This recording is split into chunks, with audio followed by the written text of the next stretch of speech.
Muchas gracias por esta invitación. Mi nombre es Camilo Cetina. Yo vengo de CAF, Banco de Desarrollo de América Latina.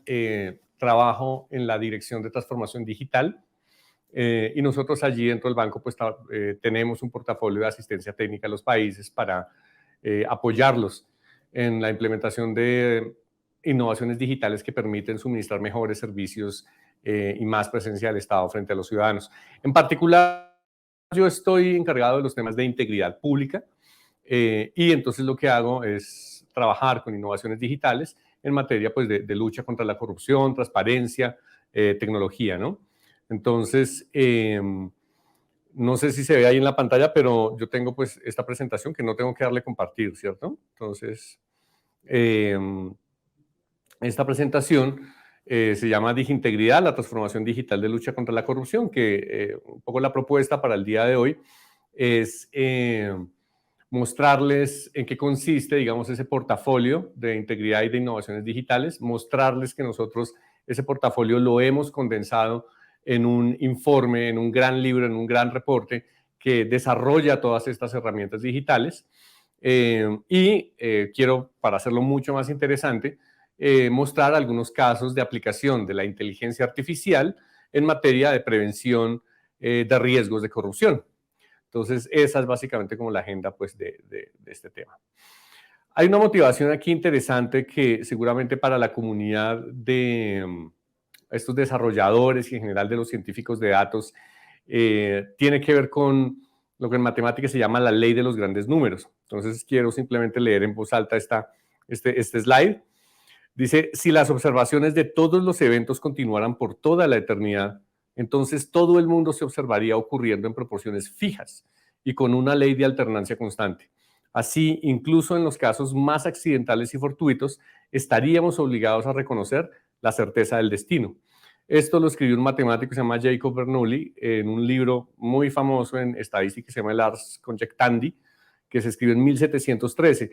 Y Bernoulli logró como intuir detrás, lo que existía detrás de los cálculos en los promedios, de los cálculos en las probabilidades, y trató como de concentrarlo en el cierre de su libro en esa frase, mostrando que si uno era capaz de inferir a partir de unas observaciones, de unas muestras seleccionadas, algunos comportamientos, esos comportamientos podrían reflejar perfectamente el todo y podían servir para predecir, digamos, ciertos fenómenos. El tema de la inteligencia artificial sobre comportamientos sociales no es nuevo, incluyendo la corrupción, digamos, no es nuevo. Este es un caso que quería compartir también para motivar el tema de la inteligencia artificial. Hace 10 años o un poco más de 10 años, el supermercado, la cadena de supermercados que se llama Target, desarrolló un algoritmo en el cual ellos, a partir de la lectura de los comportamientos de consumo de los clientes, con estas tarjetas de fidelización, podían calcular cuál de sus clientas estaba embarazada, ¿no? Entonces, cuando una mujer queda embarazada, cambia ciertos patrones de consumo. Si antes bebía, ya no bebe. Si antes fumaba, ya no fuma. Seguramente comienza a consumir cambia digamos, su dieta en materia de frutas o vegetales o de ciertas proteínas. Target entonces comienza a leer, digamos, esa información, esos cambios en los patrones de consumo y fue capaz de identificar cuáles de esas mujeres estaban embarazadas, ¿no? Y lo logró predecir con más de un 90% de precisión. Esos datos, este caso se hizo famoso es porque esos datos en los que el algoritmo predecía cuáles estaban embarazadas, fueron vendidos los datos a los proveedores de artículos para bebés.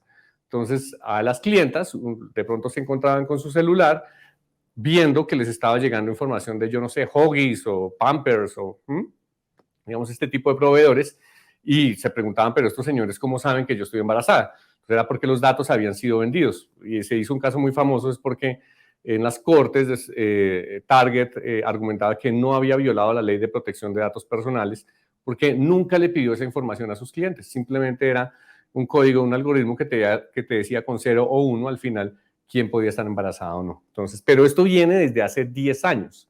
Entonces, piensen en lo que se ha desarrollado esta tecnología a hoy, ¿no? De predicción de ciertos comportamientos.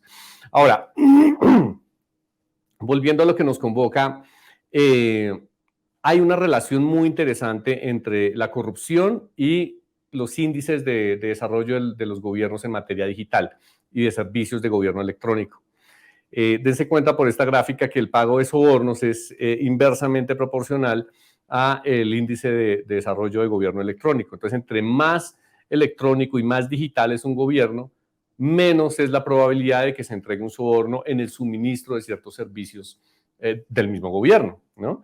Entonces, por eso, digamos, la correlación tiende a ser negativa. Este proceso de digitalización se está dando también en materia de integridad y es uno de los fenómenos, digamos, que más se están estudiando hoy en día en materia de no solo de inteligencia artificial, sino de lucha contra la corrupción.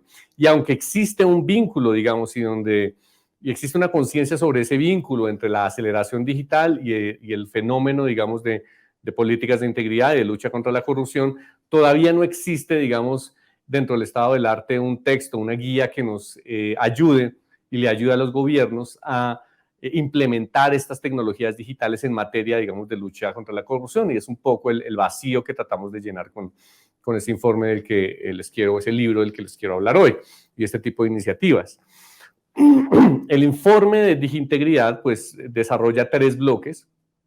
Un bloque básico en donde mostramos que los gobiernos, antes de pensar en la inteligencia artificial y la lucha contra la corrupción, deben desarrollar el gobierno digital, los servicios de gobierno digital primero, los principios de transparencia activa, los principios de datos abiertos.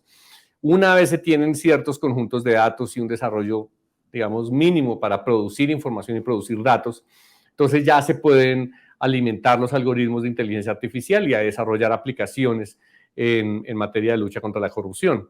Y una vez tenemos esos desarrollos, ya es posible también empezar a pensar en cómo estas tecnologías pueden salvaguardarse también en materia de fraude, en materia de uso indebido, en materia, digamos, de ciertos riesgos tecnológicos a los que los gobiernos, digamos, también están sujetos. Y eso es básicamente como una caja de herramientas que nosotros allí estamos proponiendo, ¿no?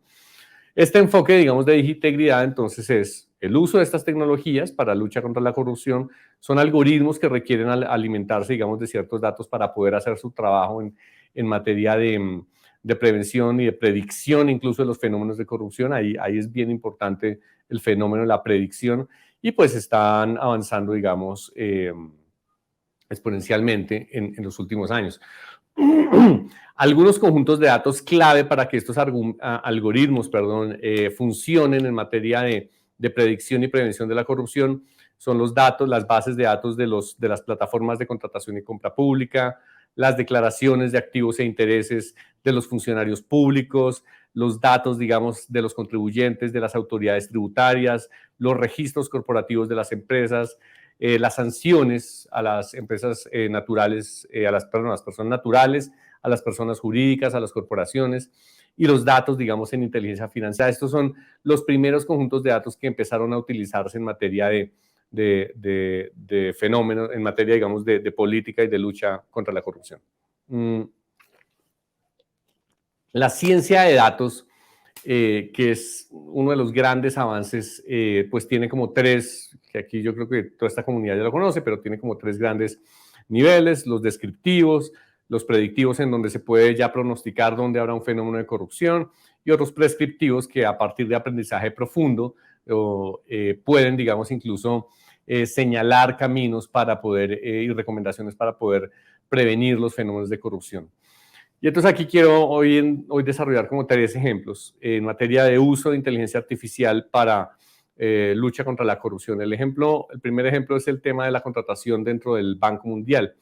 El Banco Mundial, cuando desarrolla sus proyectos y financia proyectos de infraestructura en los países, ellos mismos tienen un procedimiento de contratación, un procedimiento, digamos, de compra y de suministro de la infraestructura. Ellos desarrollaron un sistema que está aún en prueba de concepto para detectar el fraude a partir de las denuncias que ellos estaban recibiendo de hechos de corrupción en los países beneficiarios de sus proyectos. Gran parte de esta agenda, es importante tenerlo en cuenta, está en el África, ¿no?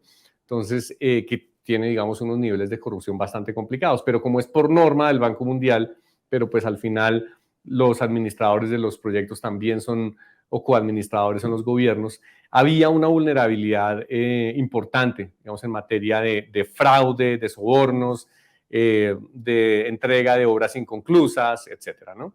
Entonces, Banco Mundial decide tomar las denuncias y desarrollar un algoritmo que podía estadísticamente predecir y anticiparse, digamos, a el análisis, digamos, de la información que existía dentro de los contratos y de la información que existía dentro de las denuncias. Ellos encuentran que hay una correlación entre el texto de la denuncia y la naturaleza de la denuncia y el texto y la naturaleza del contrato. Entonces, y ellos lograron tener un éxito de más o menos del 70%. La técnica que utilizaron fue, que seguramente esta comunidad lo conoce, la técnica de potenciación del gradiente, y que lograba, digamos, a partir del número de casos que se abrían, identificar los casos en donde existía, digamos, un fenómeno validado de corrupción. Entonces, a partir de ese algoritmo ya el Banco Mundial no tenía por qué, o los funcionarios del Banco Mundial no tenían por qué sentarse a estudiar denuncia por denuncia, sino que el algoritmo de una vez le decía, mire, de estas 1000 denuncias, estas tienen, digamos, algún sustento y tienen algún riesgo de acuerdo con el análisis que hicimos entre la denuncia y la naturaleza del contrato. Las fechas, por ejemplo, cuando hay unas fechas muy cercanas entre la fecha de apertura de una licitación y la fecha de cierre, o entre la fecha de firma del contrato y la fecha de finalización con grandes montos, ahí, por ejemplo, pueden haber ciertos riesgos. Cuando habían convenios con entidades sin ánimo de lucro, también había ciertos riesgos. Entonces, esos análisis los hacía el algoritmo entrenado del Banco Mundial. Otro ejemplo es el aplicativo Alice en Brasil. En Brasil tiene una plataforma de contratación y compra pública que se llama Comprasnet, y Comprasnet realiza transaccionalmente incluso la publicación de los contratos, pero también tiene unas fases, digamos, transaccionales en donde se adjudican contratos o en donde se liquidan, digamos, los contratos. Esa información la tomó a partir del aplicativo Alice la Contraloría General de la Unión, que es como el organismo auditor, el máximo organismo auditor en todo el país.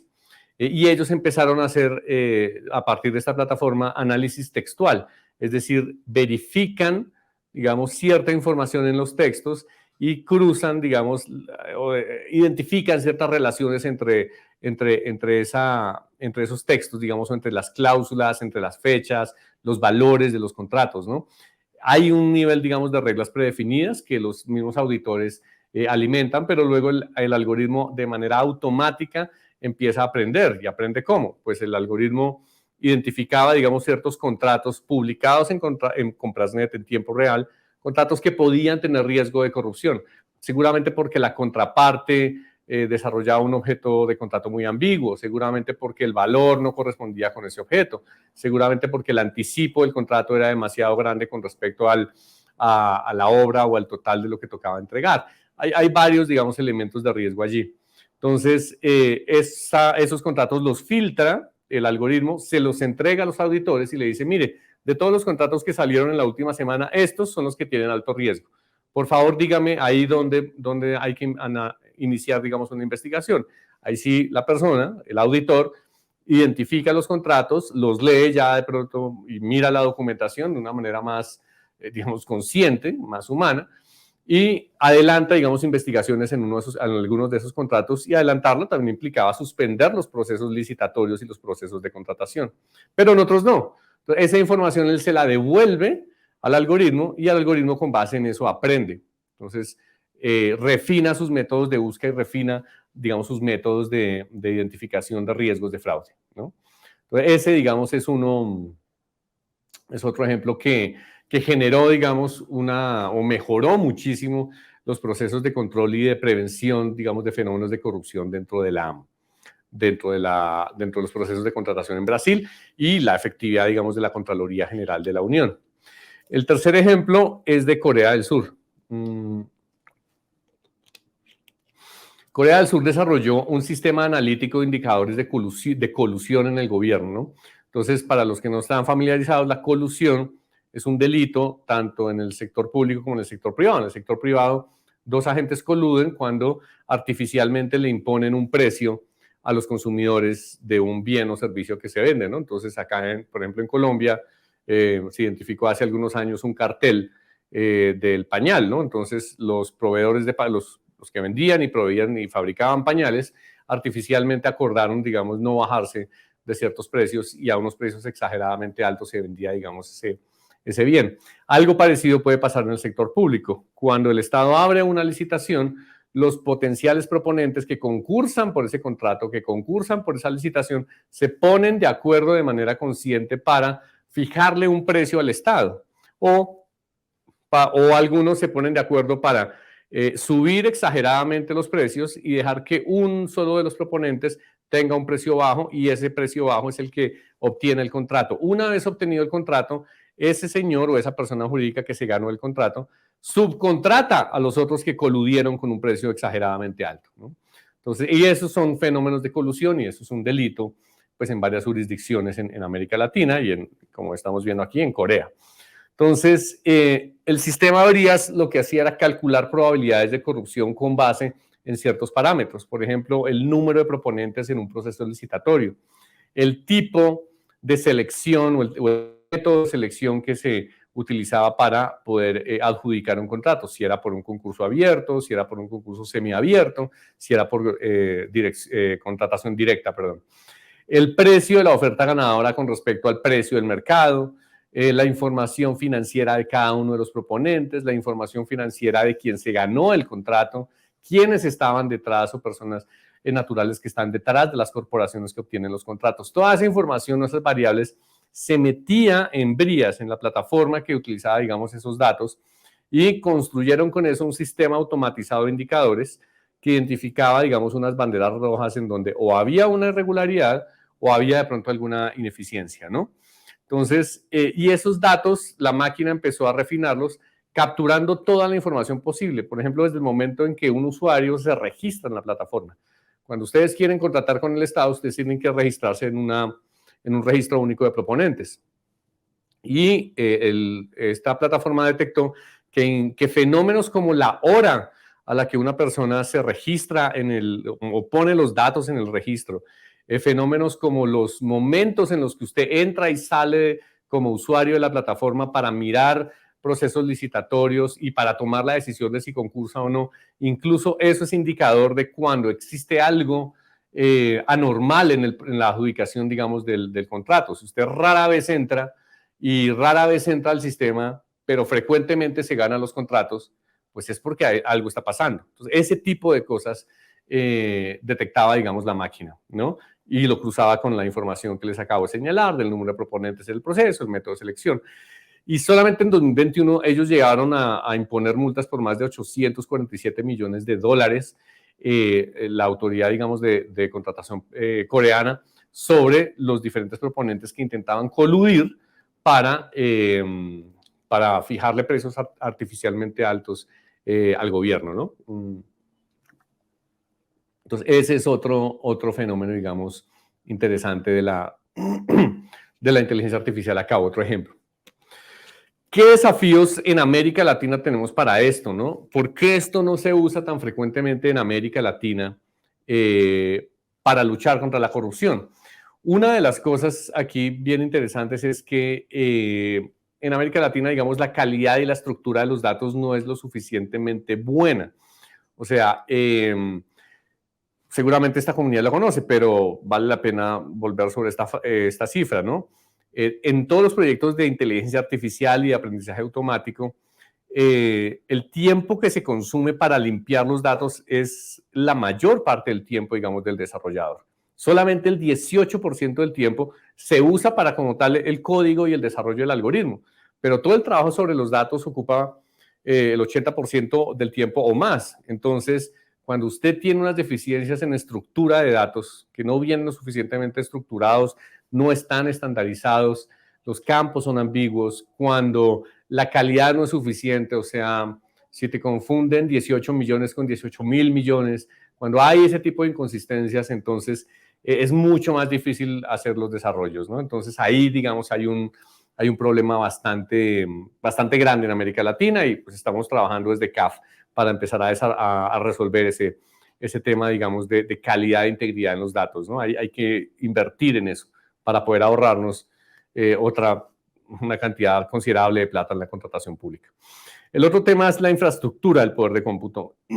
La potencia, digamos, de las máquinas y los programas para procesar los datos. Entonces, es clave para que las investigaciones administrativas y judiciales sean muchísimo más expeditas, sean muchísimo más efectivas. Si no existe suficiente espacio o no existe suficiente capacidad de procesamiento de la información dentro de servidores, pues es muy complicado y muchas de nuestras entidades públicas se enfrentan, digamos, con ese problema. Por temas burocráticos, por temas casi premodernos, estas entidades no recurren como a los grandes proveedores, le hace Amazon o Google, para tener, digamos, una nube o almacenar la información en la nube y jalar y procesar información, digamos, a través de esos procesadores externos.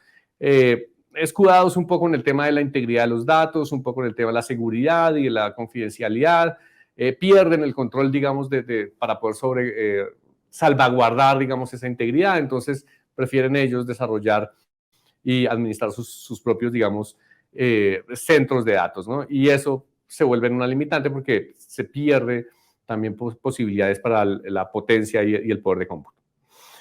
Y aquí no hay ambientes colaborativos, sino hay como mayor espacio para la innovación dentro del sector público, pues se está desarrollando hoy en día, pero en materia de lucha contra la corrupción no ha sido suficiente. Las entidades públicas que persiguen este tipo de delitos casi que compiten, entonces entregar información o compartirla con otras autoridades judiciales o administrativas que luchan contra la corrupción es visto como una cesión de su poder o una cesión de sus competencias, una cesión que es de pronto indebida. Entonces, esa especie de perversa competencia y de no colaboración también lentifica el proceso, porque seguramente si cruzáramos bases de datos, en el caso colombiano de la Fiscalía con la Contraloría, en el caso brasilero de la Contraloría General de la Unión con la rama judicial, en general como de todas esas autoridades administrativas y autoridades judiciales, si pudieran compartir la información, hacer compatibles los datos, sería mucho más fácil resolver, digamos, estos temas y detectar las redes de crimen organizado detrás de este fenómeno. Pero como no la comparten, es muy difícil. Entonces hay que generar, digamos, algunos espacios de colaboración y darle espacio también a los funcionarios públicos para que innoven. Si los funcionarios de las ramas judiciales o de control fiscal o de control disciplinario siguen pensando que tienen que ver el papel para que algo preste o tenga algún mérito judicial o tenga alguna legalidad, si siguen pensando que tienen que estar abriendo carpetas físicas, también es muy difícil posicionar este tema de las innovaciones digitales, ¿no? Si solo viendo lo físico es la manera como se arman los expedientes de casos y de investigación de casos de corrupción, ¿no? Entonces ahí también hay un espacio en el que hay que trabajar, de modo que pasen, no solamente se despapelicen y pasen al mundo de lo digital, sino que estando en lo digital sean capaces de colaborar y de cooperar y de compartir información para que la investigación sea mucho más expedita y mucho más colaborativa, ¿no? Y puedan incluso innovar en métodos, seguramente, de investigación que, aunque yo pues he trabajado estos temas, pero seguramente no los conocemos lo suficiente, ¿no? En materia de inteligencia financiera y de ciencia de datos, ¿no? Esos son desafíos, digamos, bastante complejos en este espacio y no sé, yo lo dejaría ahí, no sé en dónde es que puedo ver allá.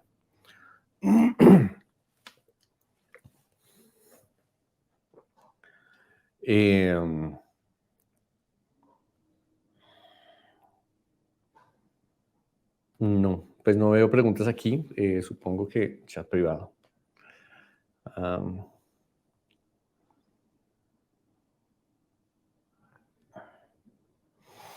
No, creo que no hay mayores preguntas al respecto, entonces supongo que eso sería todo. Agradezco muchísimo entonces el espacio.